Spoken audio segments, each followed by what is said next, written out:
Okay, well, thank you, everybody. And again, we apologize for the microphone problems we're having. I hope everyone can hear me okay now. So my name is Sam Enneman. I am actually only the host for this webinar today. This webinar is on putting library resources in Canvas. Before we get started, just some quick housekeeping. If you have any audio issues, of course, use the audio button to run an audio check. If you need to leave temporarily, there's a button under the emoticons to indicate that you've stepped out. It's a coffee button. And if you have any other issues, technical issues, perhaps I should have used this, but you can call WebEx support, and you can see the number there is 1-866-229-3239. And by the way, that is good for students as well. If you have any questions, you can go ahead and later on and click the hand raise icon to ask a question. Or if you even don't have a mic or don't want to speak, you can type any questions and comments into the chat. And just make sure that the send to is set to all participants. We are recording this session, and I will be sending out a link in the next couple of days. So now I'd like to introduce our speaker, Judy Walker. Judy is in Atkins Library, and she is the Education and Psychology Librarian. So everyone, please welcome Judy.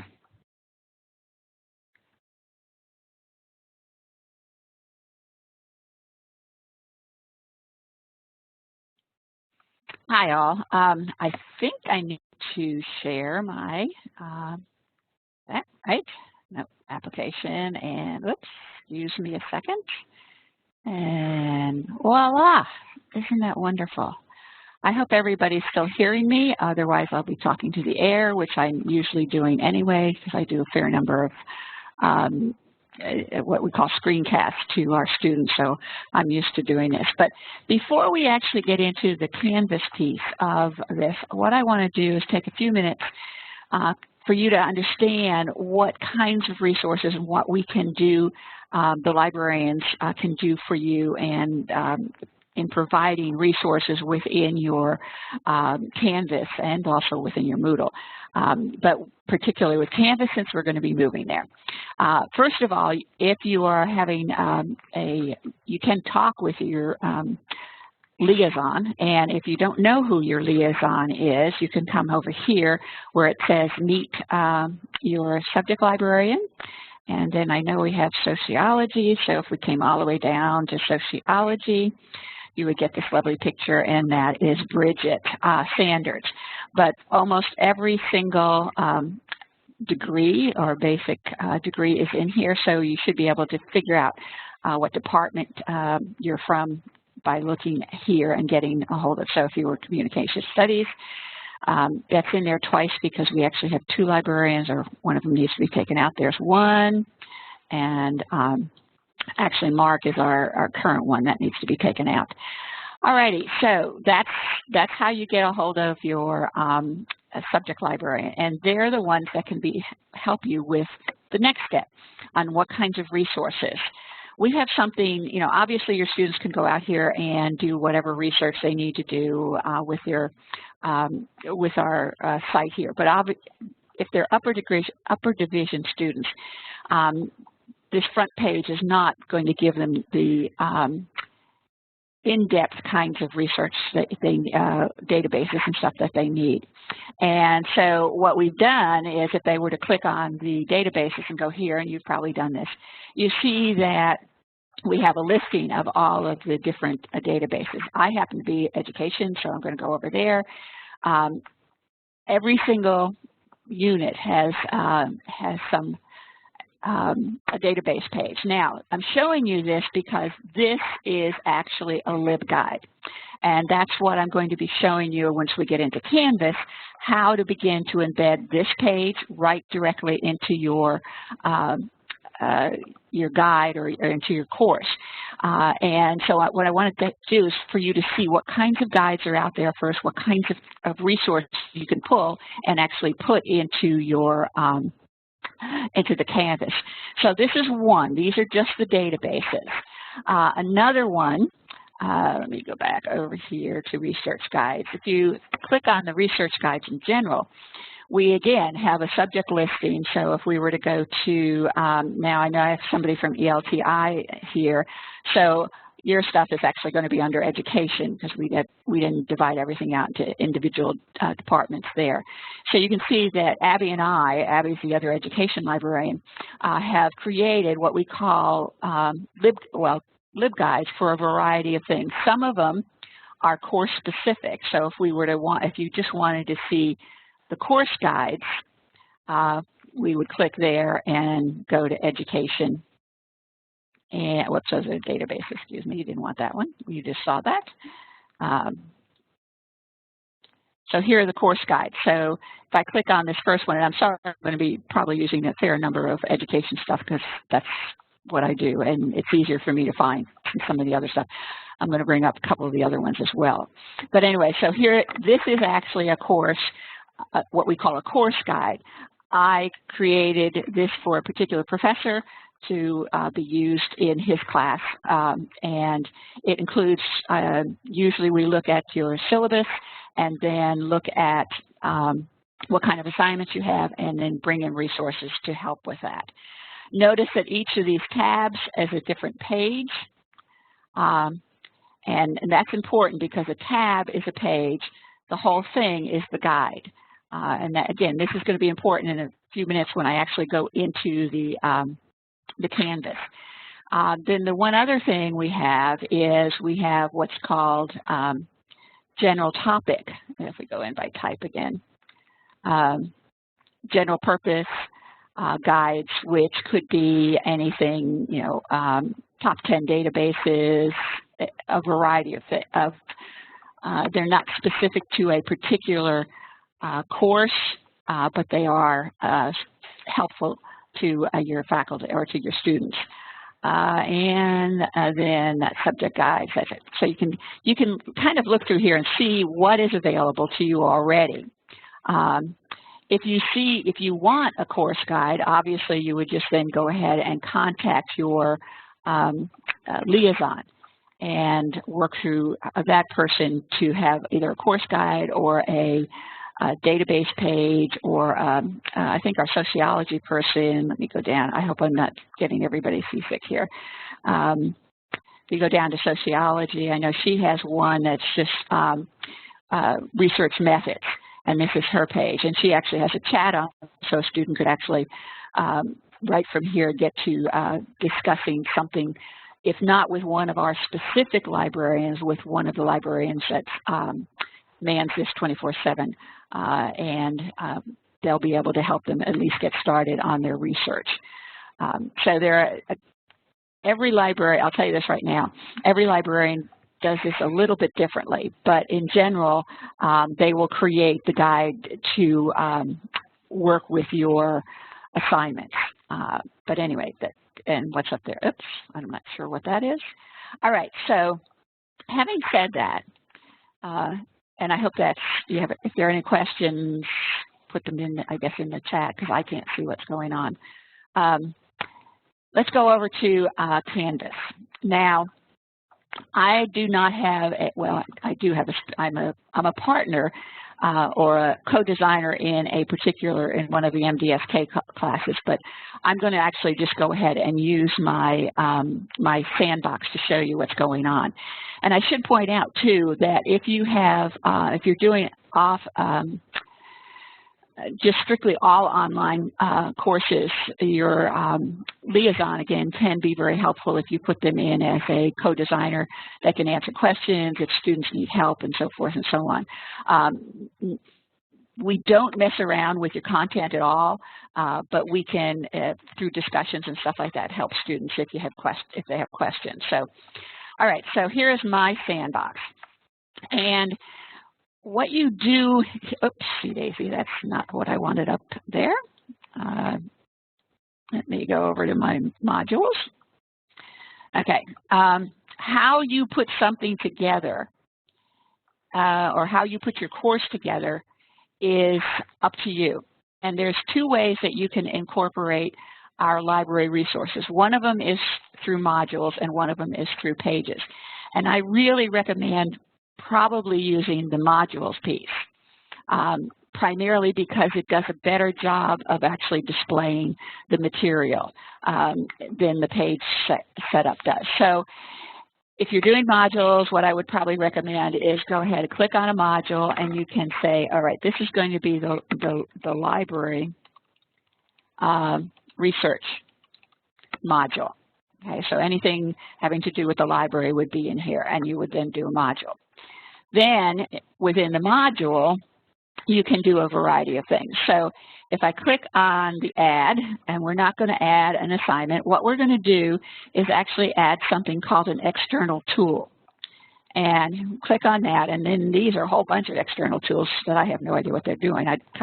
Dropbox looks interesting. But anyway, here it says LibApps Library Content. So this is a widget that we have with our program, our LibGuides program, that will grab our pages and actually put it into your course. So the next thing you need to do, and this is the only thing you do, you have to choose us. We only have one set. Now, here's where what I was explaining earlier, you have to decide what kind of content you want. Do you want a full guide? Do you want a single page? I would not recommend a content box. I'm not sure why they have that there.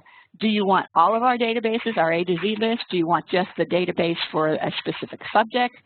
And this would include information about the specialist. This one doesn't have the information about the specialist. I would steer away from these two as well, and you would probably need, we're not doing this right now. We don't have anything, we don't advertise our trials on our front page, so that's not going to work there. So let's say we want a full guide. And again, I'm going to take an education one just because it's right at top and it's easy to see. So if I click on instructional leadership, now what you need to do here is either look for something that says home or welcome. That's the two terms that the librarians are using for the main page. So I would click home and then embed the content and then add the item. And there it is. Now, I'm going to click on it. Your students would then click on it. Because I'm in the Sandbox, I have to do view content this way, so I have an extra click. But there is the guide. And at the moment, that's not the way it should be looking. So let me, let's see, oh, wait, here we go. That's what it should be looking at. I had it zoomed in. That was the issue there. But this is exactly the way it looks on the screen. And it scrolls through very nicely. If you have a big screen, if a student has a big screen like I do, that whole thing will fit right on one page. And you get the idea, has our contact information and so forth. And then they can navigate right through the guide just as if they were doing it from our homepage.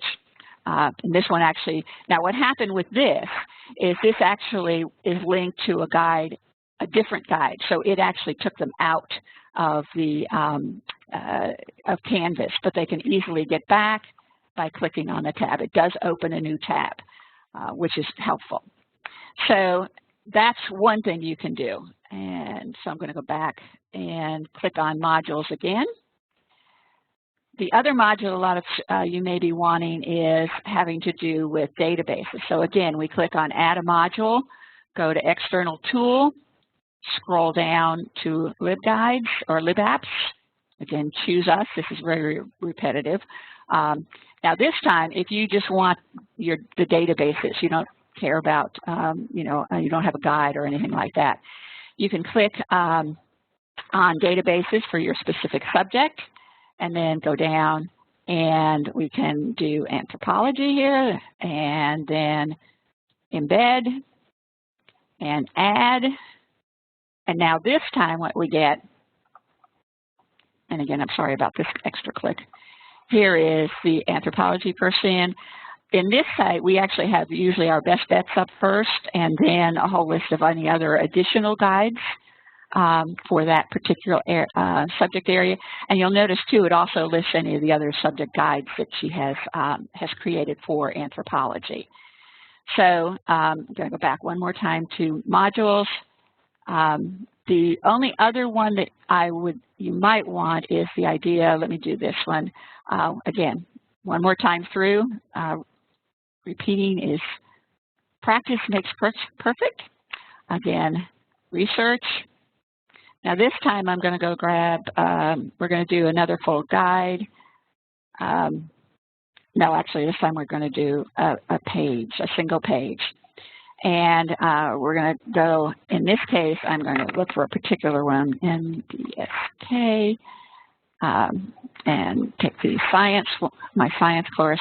And then there's a page on here called gadgets that other faculty member might want, but not want the whole page, not the whole guide. So I pick the page, embed, add, and then this time what you see is the guide, is that page, but you notice that there are no tabs across here. You are only seeing a single page, so they can't see anything else from this particular guide, but they're seeing the gadgets piece from there. All right, hopefully that makes sense. The other option has to do with pages. So you can, and I'm going to actually, let's see, that's not what I wanted. Let me do all pages. Let me go to all pages and forget that. You didn't see that. Yeah, right. You didn't see that other page. So come over here to add a page, and then you can, again, you can say library databases, and then come down. Now, it's a little hard to see, but it's a little down caret, and it says more external tools. If you click on that, you don't get as big a list, but you do have the lib apps library content. And we're back to the same repeating what you have. And I'm going to go for databases, and we'll do what subject? Oh, let's see. We'll do the sociology ones down here, and we embed, and go down and save. And there it is. And this, it doesn't show, I don't think it shows as nicely in here. It does basically the same thing.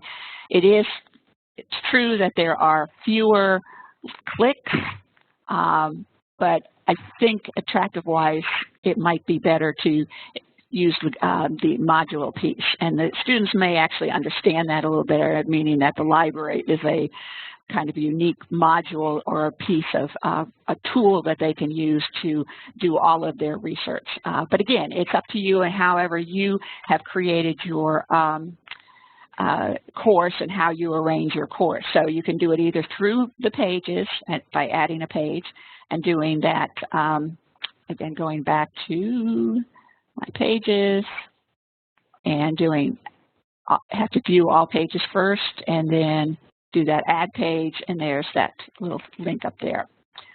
Or going through the modules and adding the module piece at the time. But once you get to decide which way you're going to do it, it pretty much is the same. You choose what you want, what kind of a guide you want, whether you want a full guide, a page, databases, whatever. And if you have questions, obviously you can contact me, but it probably would be better just for you to start that conversation with your actual subject librarian, so they can steer you in the right direction and let you know if they have courses, a course guide for you and so forth and so on. The list for the course guide can be overwhelming if you don't know which one you're actually looking for. So getting the name of the guide, either from looking on our home page, going back over, I think over here, and going through the guides and looking for the subjects here, either by subject or by owner. If you could do owner, that's these are basically your subject librarians here. There are a few extra people in there, but if you go in by subject, you can see what guides are available, and then work from there. If you don't see one that for your course and you would like one, then contact your librarian. They're all going to love me for more work, I hope. But anyway, they really enjoy doing these, and this is a great way to us to connect with your students.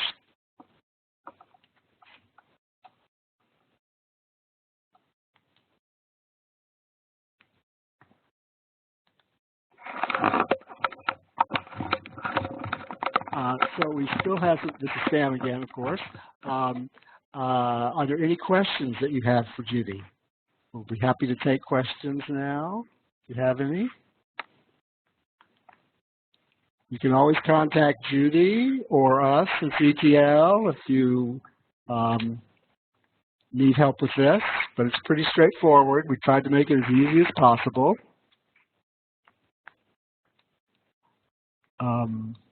So before we wrap up, I would just like to offer everybody, since it's around lunchtime, please go ahead and have a virtual dessert or more than one if you'd like, no problem. And before we actually wrap up, so quickly make your selection. If you want to type yours into the chat, that would be great. Your favorites.